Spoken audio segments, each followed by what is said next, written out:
आणि मग आपण सगळंच अभिव्यक्ती स्वातंत्र्याच्या बाजूने काय खड्यात जायचं आहे. म्हणजे उद्या फेसबुकवर समजा एखादी वाईट कविता आली तर तुम्ही असं म्हणाल की नाही ते विचार स्वातंत्र्य आणि अभिव्यक्ती स्वातंत्र्य असलं पाहिजे बुवा. असं कसं फेसबुक नाही का? तर असं नसतं ते. म्हणजे मूळ आणि मला सगळ्यात राग त्यावेळी विद्यापीठाचा आला होता. कोणच बोलत नाही विद्यापीठाला. अरे विद्यापीठाने नेमलेलं आहे ना सगळं. म्हणजे विद्यापीठाची जी कोणी एकगोर कमिटी असेल त्याला मान्य आहे ना तो सगळं. म्हणजे ती कविता मान्य आहे ना. तर तुम्ही काढून काय टाकता पळकुटे कुठले शेपूट घालणार. त्यांना विचारायला पाहिजे. हे कुठे जातात मुख्यमंत्र्याला विचारायला काय संबंध. सगळ्यांनी शाळा गोळा केल्या तर माझी पण चुकून एखाद्याने नाव दिलं आणि माझी सही नव्हती. पण ठीक आहे हे निळे जांभळे सगळे लोक करतात. तर त्याने ते सगळं दिलं त्यावेळेस मला लक्षात आलं मी नाही आहे त्याच्यात. आणि कशासाठी. कारण तिथे मुख्यमंत्र्याचा काय संबंध आहे. मुख्यमंत्री राजकारणच करणार ना. घेतल्यानंतर कुठे जायला पाहिजे होतं विद्यापीठात. विद्यापीठामध्ये बसलेले जे वृद्धाचार्य परवा वसईला गेलो त्यावेळी मला कळलं कोणी ती कविता पास केली होती. आपल्या कोणत्या सिसिलिया कारवार ते जाहीरपणे म्हणाले मीच तो लावला होता संग्रह. मग मी म्हटलं मग काढली कशाला कविता. जर लावला याचा अर्थ तुमची बुद्धी शाबूत होती. तुम्ही काढली याचा अर्थ तुम्ही ना लायक आहात. निमायला तिथे कोणच नाही गेलं. कुठे चालले विनोद तावडे काय संबंध. त्याला तर कविता कळतच नाही. पण त्याच्याकडे जाण्याचं काय गरज आहे. म्हणजे आपण कुठे जावं. अभिव्यक्ती स्वातंत्र्य देखील बागडी कुठे करावी हे जर कळत नसेल मग ह्या लोकांना विचार स्वातंत्र्य नाही आहे.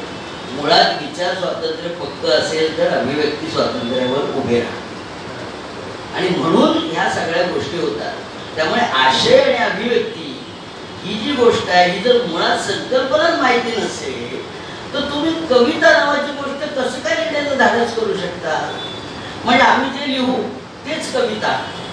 परवा एक कवी आला मला म्हणाला मी सर असं सांगतो तुम्हाला असं पेन ठेवलं आणि शेवटपर्यंत असं उतरत गेलो. कविता पूर्ण झाल्यावर थांबलो.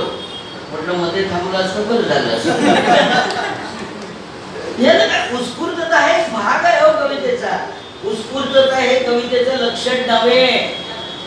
मी समोर हत्ती आल्यानंतर बापरे असं म्हणतो त्याचा अर्थ माझं उत्स्फूर्तता ही कविता आहे का.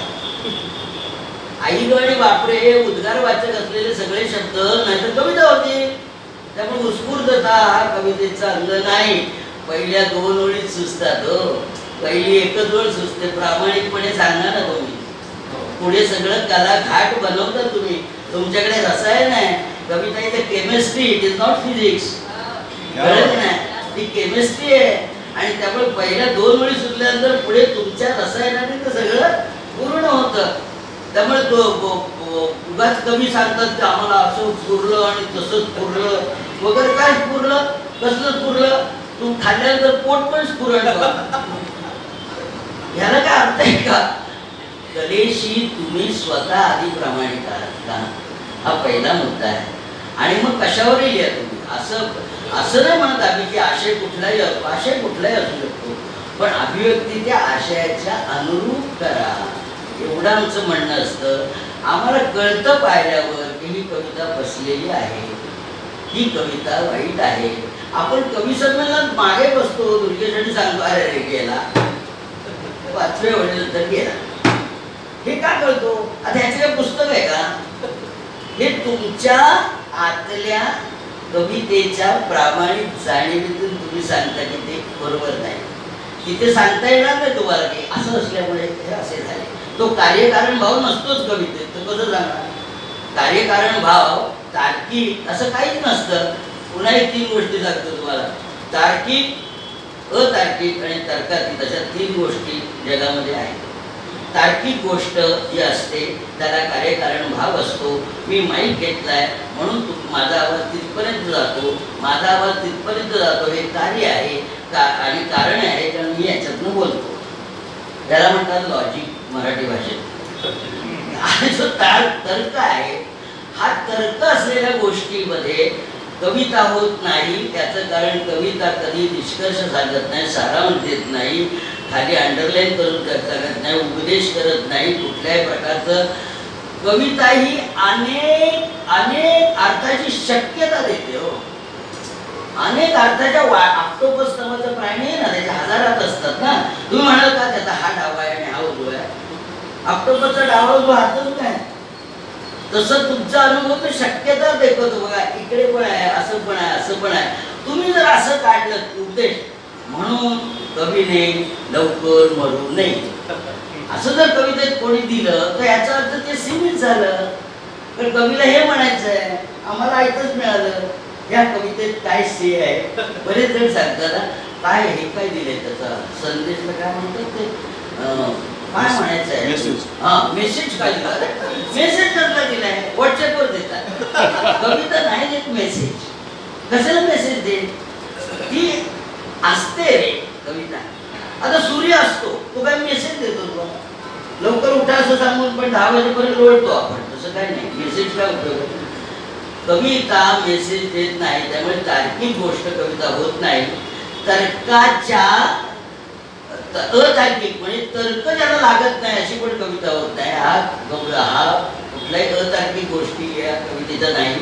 तर्कातीत जी गोष्ट असते, सर्काच्या पलीकडे जे असतं ते सर्काच्या पलीकडे असतं, ते कलावंताला खुणावत असतं. म्हणून तो ती निर्मिती करत असतो. यालाच झपूरला कवितेत म्हटलंय की अंधुक आकृती दिसती त्या गाता ती निगुड गीती, त्या गीतीचे ध्वनी निगती झपूर जागडे.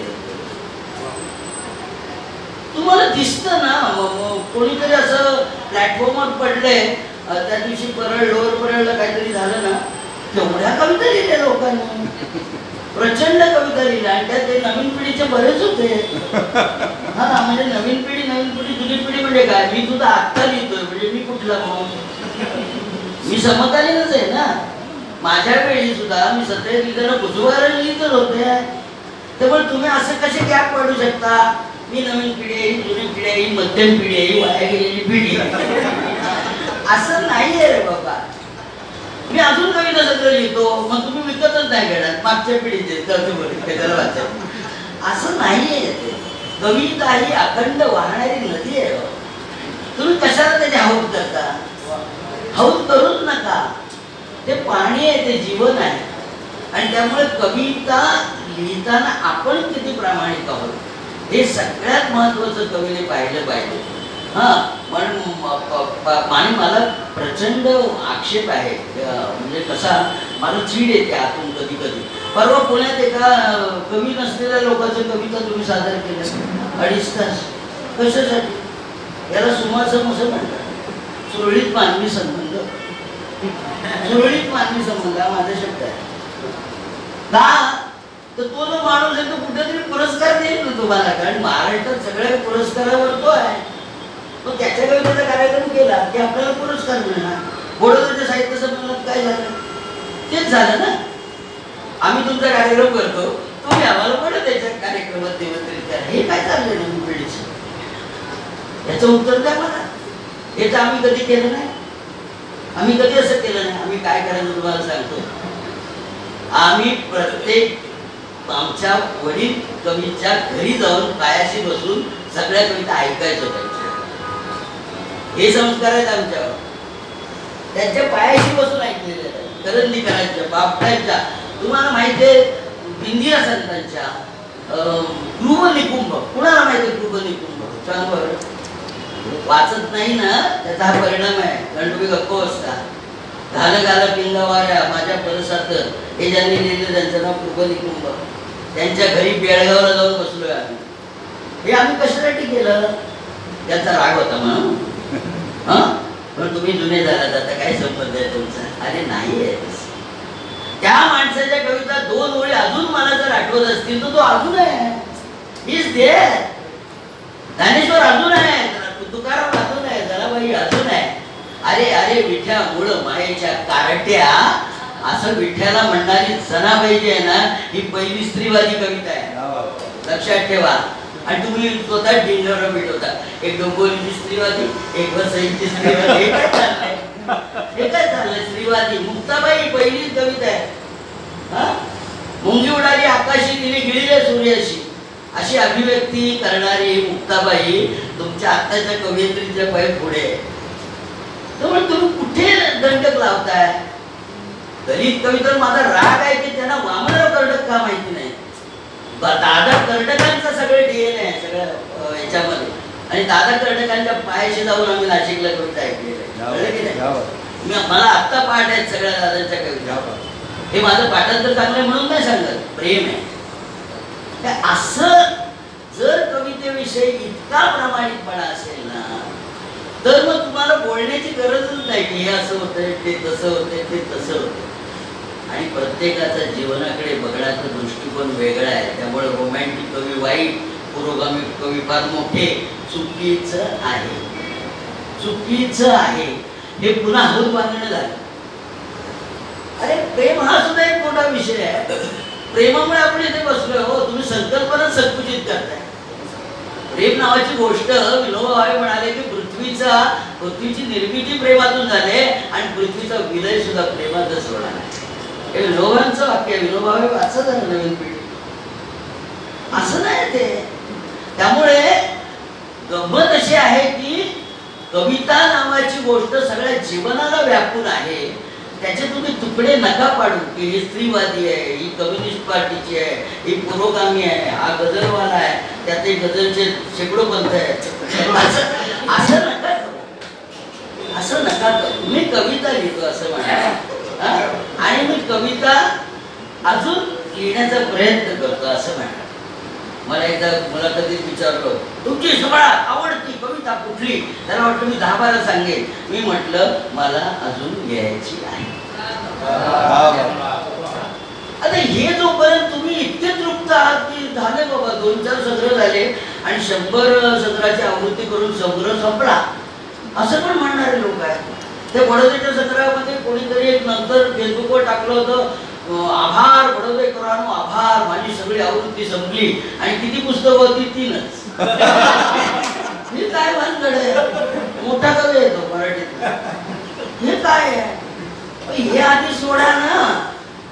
एक कविता लिहा ना आयुष्यात. एक कविता, जसं दुर्गेश म्हणाला की शेवटच्या माणसाच्या डोक्यात ती ओळ गेली पाहिजे, तशी एक ओळ जरी तुम्ही लिहिलीत ना तर तुम्ही कवी आहात. असं काय नाही. म्हणून माझं ते वाक्य होतं की न लिहून सुद्धा महाराष्ट्राची सेवा करता येईल. आणि म्हणून ह्या गोष्टीवर, म्हणून चर्चा जी आहे ती आशय आणि अभिव्यक्तीवरच व्हायला पाहिजे. मध्येच लायब्ररीचा मुद्दा आला, मध्येच हे आलं. हे सगळं विचार स्वातंत्र्य होतं, त्याविषयी आपण बोलत नव्हतो. आपण अभिव्यक्ती स्वातंत्र्यावर बोलत होतो.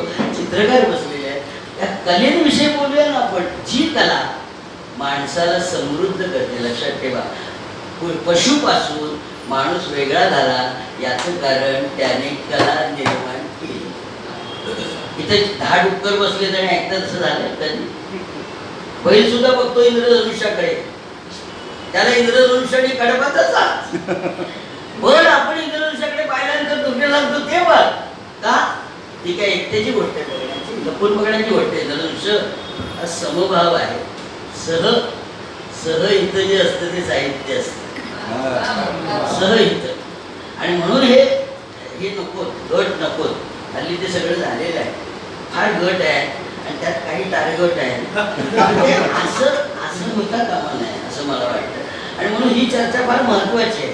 पण काय म्हणतात त्याला, पुन्हा पुन्हा त्या विषयाकडे आणलं पाहिजे. हे कसं एक काम आहे. हो गप्प बसा तुम्ही, बाद झालं. तुम्ही आत्मचरित्र सांगताय जा.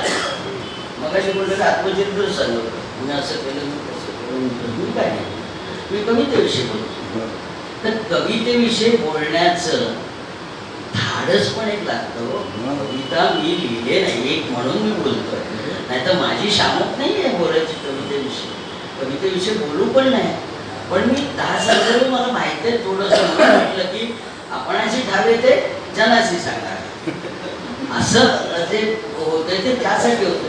पण आपण इतके बोलतो कवितेविषयी की असं नाही ते असं पाहिलं पाहिजे तसं नाही. कुठेतरी धाक असावा की नाही रे आपण बोलतो ना, it is not a value statement, it is only statement.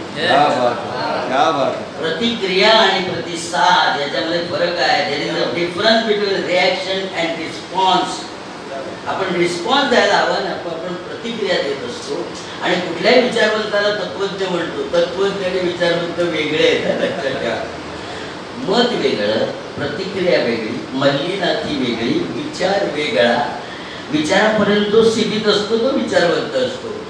तत्व याचा अर्थ जीवनाचं मूल्य नवीन निर्माण करणारा माणूस. म्हणून तत्वज्ञ हा वेगळा असतो. कवी हा ज्यावेळी तत्वज्ञ होईल ना, तेव्हा त्यांनी कविता लिहा.